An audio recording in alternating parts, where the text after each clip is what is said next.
தமிழக மக்கள் அனைவருக்கும் வணக்கம். இன்றைக்கி நம்ம டிஎன் கவர்மெண்ட் ஜாப் சேனலில் ஒரு சூப்பரான ஒரு அப்டேட்டோடு வந்திருக்கோம். மொத்தம் ஒரு 8 விதமான பதவிகளோட நம்ம தமிழக அரசு மக்கள் நல்வாழ்வுத்துறையிலேருந்து ஒரு மாபெரும் வேலைவாய்ப்புக்கான புதிய நோட்டிஃபிகேஷனை ரிலீஸ் பண்ணியிருக்காங்க. அதை பற்றின ஃபுல் டீட்டெயில்ஸ் தான் இப்போ நம்ம பார்க்க போகிறோம். கல்வி தகுதி அப்படின்னு பார்த்தீங்கன்னா உங்களுக்கு எழுத படிக்க தெரிஞ்சிருக்கணும், இல்லைன்னா 8th diploma, degree, UG, PG, engineering கிராஜுவேட்ஸுக்கும் வேலைவாய்ப்பு அறிவிச்சிருக்காங்க. மொத்தம் ஒரு 8 விதமான பதவிகள் அறிவிச்சிருக்காங்க. இந்த வேலைவாய்ப்புக்கு எந்த ஃபீஸும் நீங்கள் பே பண்ண தேவை கிடையாது. அதே மாதிரி உங்களுக்கு எழுத்து தேர்வும் கிடையாது. முழுக்க உங்களுக்கு இன்டர்வியூ மட்டும்தான். அதில் ஷார்ட்லிஸ்ட் ஆன கேண்டிடேட்ஸுக்கு இன்டர்வியூவில் ஷார்ட்லிஸ்ட் ஆகிட்டிங்க அப்படின்னா நீங்கள் இந்த டிபார்ட்மெண்ட்டை போய் ஜாயின் பண்ணிக்கலாம். ஊதியம் அப்படின்னு பார்த்தீங்கன்னா உங்களுக்கு மினிமம் அப்படின்னா 15,000லேருந்து 40,000 வரைக்கும் உங்களுக்கான சம்பளம் வழங்குறாங்க. இந்த வேலைவாய்ப்புக்கு ஒன்று நீங்கள் நேரடியாக சப்மிட் பண்ணலாம், அப்படி இல்லை அப்படின்னா தபால் மூலிமா சப்மிட் பண்ணலாம். அப்படி சப்மிட் பண்ணுறதுக்கான லாஸ்ட் டேட் அப்படின்னு பார்த்தீங்கன்னா 10 ஜனவரி 2025 சாயந்தரம் 5 மணிக்குள்ளே சப்மிட் பண்ணணும். 5 மணிக்கு மேலே வர எந்த அப்ளிகேஷன் ஃபார்மும் அக்செப்ட் பண்ண மாட்டாங்க. 3 வாரம் டைம் இருக்குது இன்னும். ஸோ அதுக்குள்ளே நீங்கள் எவ்வளோ சீக்கிரம் அப்ளை பண்ண முடியுமோ அப்ளை பண்ணிக்கோங்க. இந்த வேலைவாய்ப்பை பொறுத்த வரைக்கும் தகுதியும் விருப்பம் இருக்க யாராக இருந்தாலும் சரி, நீங்கள் தாராளமாக இந்த வேலைவாய்ப்பை பொறுத்த வரைக்கும் விண்ணப்பிக்கலாம். இதுக்கு யாரெல்லாம் விண்ணப்பிக்கலாம், எப்படி விண்ணப்பிக்கலான்னு போன்ற முழு தகவலை தெரிஞ்சுக்கிறதுக்கு முன்னாடி இன்னும் நம்ம TN government job channel subscribe பண்ணாதவங்க மறக்காமல் சப்ஸ்கிரைப் பண்ணுங்கள். இந்த வீடியோவுக்கு மறக்காமல் ஒரு லைக் கொடுங்க. நீங்கள் கொடுக்குற ஒவ்வொரு லைக்கும் எங்களுக்கு அடுத்த வீடியோ போட ரொம்பவே மோட்டிவேட்டாக இருக்கும். வீடியோ டிஸ்கிரிப்ஷனில் நம்ம டெலிகிராம் குரூப் மற்றும் வாட்ஸ்அப் குரூப்போட லிங்க் இருக்குது. இன்னும் ஜாயின் பண்ணாதவங்க கட்டாயம் ஜாயின் பண்ணிக்கோங்க. அப்போ தான் உங்கள் மாவட்டங்களில் வர வேலைவாய்ப்பு மட்டும் இல்லாமல் மத்திய அரசு வேலை, மாநில அரசு வேலை, தபால் துறை, காவல்துறை, ரயில்வே துறை போன்ற அனைத்து துறைகளிலிருந்து வரும் வேலைவாய்ப்புகளை உடனுக்குடன் உங்களால் தெரிஞ்சுக்க முடியும். அதே வீடியோ டிஸ்கிரிப்ஷன் மற்றும் கமெண்ட்டில் இந்த வேலை வாய்ப்புக்கான அஃபிஷியல் நோட்டிஃபிகேஷன் லிங்க்கும் ப்ரொவைட் பண்ணியிருக்கோம். உள்ளே போங்க, கிளியராக படிங்க, அப்புறமா அப்ளை பண்ணுங்கள். என்றைக்குமே அஃபிஷியல் நோட்டிஃபிகேஷனை படித்து பார்க்காம அப்ளை பண்ணாதீங்க. வாங்க உள்ளே போய் முழுமையான தகவல் என்ன அப்படிங்கிறத பார்க்கலாம். ஃப்ரெண்ட்ஸ், இதுதான் பார்த்தீங்கன்னா இந்த வேலை வாய்ப்புக்கான அஃபிஷியல் அப்ளிகேஷன் ஃபார்ம். இந்த லிங்க் பார்த்தீங்கன்னா வீடியோ டிஸ்கிரிப்ஷன் மற்றும் கமெண்ட்டில் லிங்க் கொடுத்துருக்கோம். உள்ளே போனீங்கன்னா நீங்கள் இந்த அப்ளிகேஷன் ஃபார்மை ஃப்ரீயாகவே டவுன்லோட் பண்ணலாம்.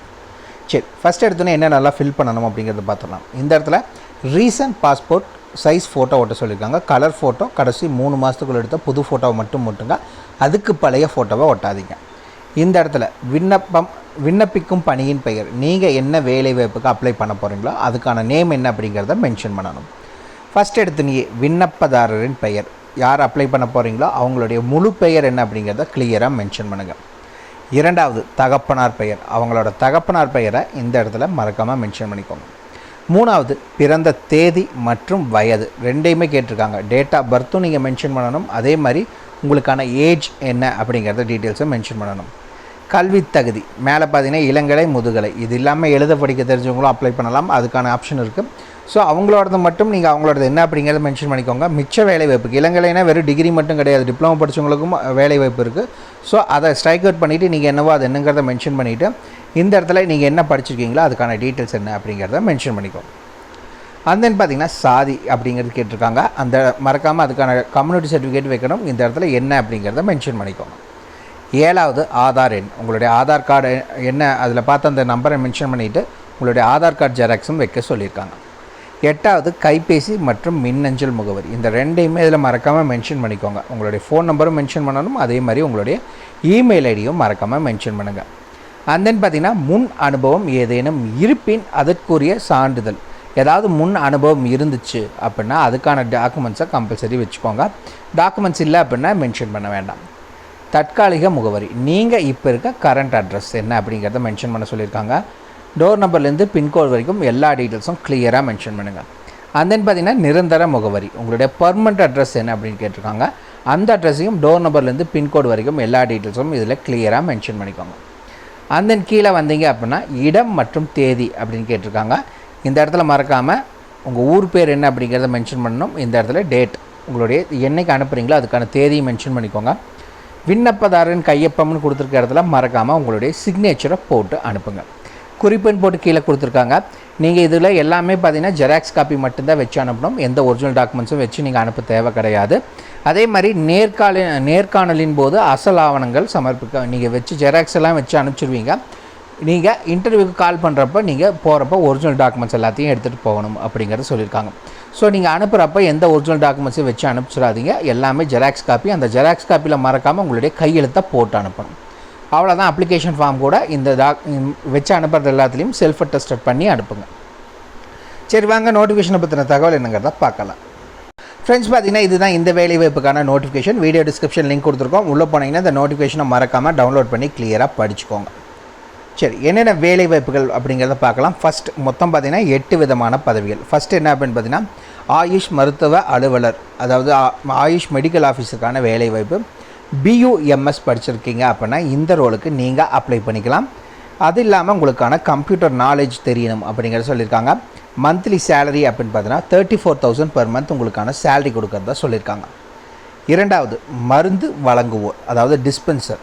இந்த ரோலை பொறுத்த வரைக்கும் நீங்கள் டிப்ளமோ ஃபார்மசி படிச்சிருக்கவங்க அப்ளை பண்ணிக்கலாம். அப்படி இல்லைன்னா டிப்ளமோ இன்டிகிரேட்டட் ஃபார்மசி கோர்ஸ் படிச்சிருக்கவங்க அப்ளை பண்ணிக்கலாம். இன்னொரு முக்கியமான விஷயம், இந்த சர்டிஃபிகேட் யார் ப்ரொவைட் பண்ணிங்கன்னா தமிழ்நாடு கவர்மெண்ட்லேருந்து நீங்கள் ப்ரொவைட் பண்ணியிருக்காங்க அப்படின்னா அக்செப்ட் பண்ணிக்குவோம் அப்படிங்கிறத சொல்லியிருக்காங்க.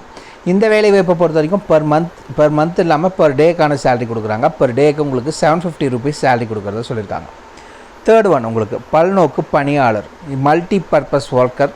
இதுக்கு எழுத படிக்க தெரிஞ்சதுனால் மட்டும் போதும் அப்படிங்கிற சொல்லியிருக்காங்க. பெர் டேக்கு உங்களுக்கு 300 rupees சேலரி கொடுக்குறதா அறிவிச்சிருக்காங்க. ஃபோர்த் ஒன், ப்ரோக்ராம் மேனேஜருக்கான வேலைவாய்ப்பு. இந்த ரோல் டிஸ்ட்ரிக்ட் ப்ரோக்ராம் மேனேஜர். சரிங்களா? இந்த வேலைவாய்ப்பை பொறுத்த வரைக்கும் மினிமம் நீங்கள் பேச்சுலர்ஸ் டிகிரி எதில் அப்படின்னு பார்த்தீங்கன்னா BSMS படிச்சிருக்கவங்க அப்ளை பண்ணலாம். கூடவே கம்ப்யூட்டர் நாலேஜும் உங்களுக்கு தெரிஞ்சிருக்கணும். இது மாத சம்பளம் அப்படின்னு பார்த்தீங்கன்னா பெர் மந்த்துக்கு 40,000 rupees உங்களுக்கு பெர் மந்த் சேலரி கொடுக்குறதா சொல்லியிருக்காங்க.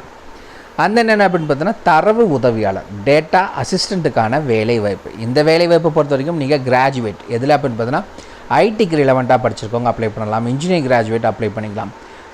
இது இல்லாமல் வேறு கிராஜுவேட்ஸ் பார்த்திங்கன்னா நீங்களும் அப்ளை பண்ணலாம். ஆனால் கூடவே பார்த்திங்கன்னா 1 year டிப்ளமோவோ இல்லை சர்டிஃபிகேட் கோர்ஸில் கம்ப்யூட்டர் சயின்ஸில் முடிச்சிருக்கீங்க அப்படின்னா நீங்கள் அப்ளை பண்ணிக்கலாம். இதே கம்ப்யூட்டர் கிராஜுவேட்டுக்கு பார்த்திங்கன்னா உங்களுக்கு அந்த சர்டிஃபிகேட் தேவை கிடையாது. மிச்சம் இருக்க கேண்டிடேட்ஸுக்கு தான் உங்களுக்கு அந்த சர்டிஃபிகேட் கேட்குறாங்க. இது இல்லாமல் மினிமம் உங்களுக்கு 1 year எக்ஸ்பீரியன்ஸ் வேணும் அப்படிங்கிறது சொல்லியிருக்காங்க. டைப் ரைட்டிங் தெரிஞ்சிருக்கணும் அப்படிங்கிறது சொல்லியிருக்காங்க. சர்டிஃபிகேட் கேட்கல, உங்களுக்கு டைப் ரைட்டிங் தெரிஞ்சு தான் போதும். மந்த்லி சேலரி அப்படின்னு பார்த்தீங்கன்னா 15,000 rupees உங்களுக்கு பர் மந்த் சேலரி கொடுக்குறாங்க. அண்ட் தென் பார்த்தீங்கன்னா சித்த மருத்துவர், சித்தா டாக்டர் ஆர் கன்சல்டன்ட். இதுக்கும் BSMS படிச்சிருக்கவங்க அப்ளை பண்ணிக்கலாம்.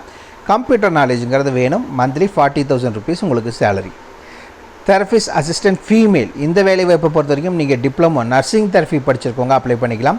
15,000 per month உங்களுக்கான சேலரி. அண்ட் தென் பார்த்திங்கன்னா மருந்து வழங்குவோர், இது பார்த்திங்கன்னா நடமாடும் பழங்குடியினர் சித்த மருத்துவம். அங்கே இதுக்கு தான் பார்த்திங்கன்னா டிப்ளமோ ஃபார்மசி இல்லை டிப்ளமோ இன்டெகிரேட்டட் ஃபார்மசி படித்தவங்க அப்ளை பண்ணலாம். 750 ரூபா உங்களுக்கான சம்பளம் வழங்குறதா அறிவிச்சிருக்காங்க. இந்த வேலைவாய்ப்பை பொறுத்த வரைக்கும் நீங்கள் அப்ளை பண்ணுறதுக்கு லாஸ்ட் டேட் அப்படின்னு பார்த்தீங்கன்னா 10/1/2025 சாயந்தரம் 5 மணிக்குள்ளே நீங்கள் அப்ளை பண்ணணும். எப்படி அப்ளை பண்ணணும் அப்படின்னு பார்த்தீங்கன்னா தபால் மூலமாகவோ அல்லது நேரடியாகவோ நீங்கள் அப்ளை பண்ணலாம் அப்படிங்கிறத சொல்லியிருக்காங்க. எந்த அட்ரஸ் அப்படின்னு பார்த்தீங்கன்னா இந்த இடத்துல மென்ஷன் பண்ணியிருக்காங்க. மாவட்ட நலசங்கம், மாவட்ட சித்த மருத்துவர் அலுவலகம், அரசு மருத்துவக் கல்லூரி மருத்துவமனை வளாகம், திண்டுக்கல் மாவட்டம் 624001. இந்த அட்ரஸுக்கு நேரடியாகவோ தபால் மூலியமாகவோ 10/1/2025 சாயந்தரம் 5 மணிக்குள்ளே நீங்கள் அப்ளை பண்ணணும். அவ்வளோதான் மக்களே. இதுக்கான ஃபுல் டீட்டெயில்ஸும் வீடியோ டிஸ்கிரிப்ஷன் லிங்க் கொடுத்துருக்கோம். மறக்காம செக் பண்ணிக்கோங்க. ஏதாவது டவுட் இருக்குன்னா கீழே கமெண்ட் பாக்ஸில் கமெண்ட் பண்ணுங்கள். உங்களை நாளைக்கு நான் வேறு சூப்பரான வீடியோ மூலியமாக சந்திக்கிறேன். மிக்க நன்றி.